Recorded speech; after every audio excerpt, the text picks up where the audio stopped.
আজকে আপনাদেরকে একটা জিনিস দেখাবো, সেটা হচ্ছে এই আমার নতুন বাইক হর্নেট 2.0 26 তারিখ কিনছি সেপ্টেম্বরের। আজকে হচ্ছে অক্টোবরের 4 তারিখ।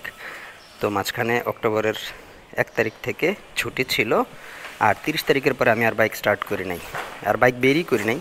তবে 30 তারিখ পর্যন্ত জাস্ট মাঝে মধ্যে স্টার্ট করে রাখতাম।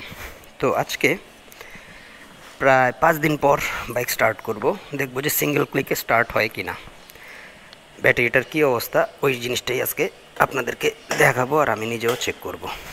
রাইট, তো চলেন দেখি যে সিঙ্গেল ক্লিকে স্টার্ট হয় কি না বাইকটা। বিসমিল্লাহির রহমানির রহিম। 5 দিন পর বাইক স্টার্ট হচ্ছে, লাইটটা জ্বললো। আলহামদুলিল্লাহ। হন্ডা হর্নেট 2.0 নতুন কিনে আনার পরে 5 দিন পরও বাইক সিঙ্গেল ক্লিকে স্টার্ট হয়েছে। Thanks goes to Honda Bangladesh. ধন্যবাদ।